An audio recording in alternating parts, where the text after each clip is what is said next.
Marchandise à déclarer, monsieur? Pas de cigarette? Non. Et vous montrez le coffre. Allez, on y va. À l'arrivée des ferries, ils font régulièrement des contrôles. Chaque passager a le droit de rapporter une cartouche de cigarette. Au-delà, il est en infraction.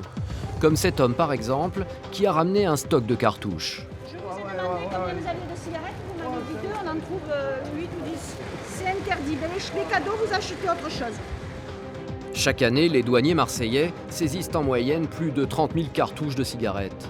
Une goutte d'eau. Car à Marseille, un paquet de cigarettes vendu sur 2 serait de contrebande. Répartis un peu partout dans la ville, des centaines de vendeurs à la sauvette. 2 pour 10 euros. Le truc, il avait sorti de là-bas, du couteau. Merci à toi. Des cigarettes qui se vendent par paquet Salam, mon frère. et aussi par cartouche. Des transactions toujours très rapides. Merci, mon frère. C'est des vrais, pour moi? Ouais, c'est vrai. Ça va être très bien, ça va bien. Un paquet de cigarettes coûte 5 €, 30% moins cher que dans un bureau de tabac. Alors certains d'entre eux ont basculé aussi dans l'illégalité. C'est incroyable, mais on peut y acheter des cigarettes au détail, ce qui est interdit. On va vendre 2 cigarettes, s'il te plaît. Merci. Et il y a un endroit où la vente de cigarettes de contrebande se fait au grand jour, au marché aux puces. Tous les jours de la semaine, les vendeurs à la sauvette font leurs petites affaires, quasiment en toute tranquillité. Salam. Vous fumez mieux votre entourage. C'est pas vrai. Juste à côté des forces de l'ordre.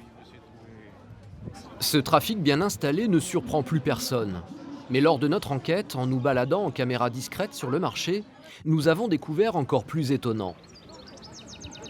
Dans ces petites valises, bien protégées des regards, des chardonnerets.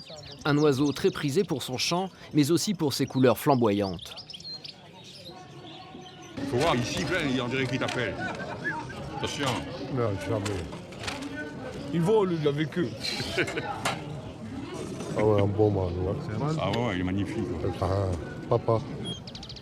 Une espèce en voie de disparition, protégée en France, et dont la capture et la vente est interdite. Pourtant ici, chaque semaine, des dizaines de vendeurs proposent des chardonnerets à prix d'or. Je donne les prix de 180. Il vient de celui-là. Celui-là, dans le rack. Oh, Les chardonnerets en provenance du Maghreb sont très rares, car il n'y en a presque plus. Alors les prix s'envolent. combien il coûte? 350 d'années, 350 €. Ouais. Il a quel âge? Hein? Il a quel âge? 5 mois. Et il vient d'où? D'où il vient? De l'Algérie. Et même à ce tarif-là, il partira sans problème, car à Marseille, la demande est forte. Le problème, c'est qu'il n'y a plus assez d'oiseaux pour fournir le marché. Alors pour continuer ce business, les trafiquants ont trouvé la parade. L'un d'entre eux a accepté de nous livrer les ficelles de ce trafic. Chaque année, il importe illégalement 5000 chardonnerets. Moi, je suis reconnu pour avoir des oiseaux de champ. Moi, ma passion, c'est de faire un oiseau parfait. C'est tout un circuit. Les oiseaux sont achetés en gros en Espagne. Ils sont remontés au Maroc. Du Maroc, ça transite vers l'Algérie. De l'Algérie, ça transite vers nous en Marseille. Pour ne pas se faire saisir sa marchandise pendant ce long périple, il n'hésite pas à soudoyer quelques personnes bien placées dans les ports. L'Espagne, c'est un pays corrompu. Pour rien du tout. Faites passer ce que vous voulez. Et c'est pareil au Maroc, après c'est tout le Maghreb comme ça, c'est corrompu.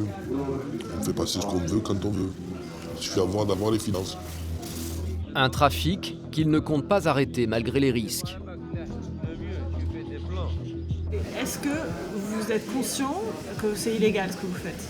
Oui, j'en ai conscience, mais vous savez, c'est une passion. On aime l'oiseau, on aime le chardonneret par rapport au chant. Mais j'ai appris ça par rapport à mon grand-père. J'ai eu ça dans le sang, depuis l'âge de 5 ans.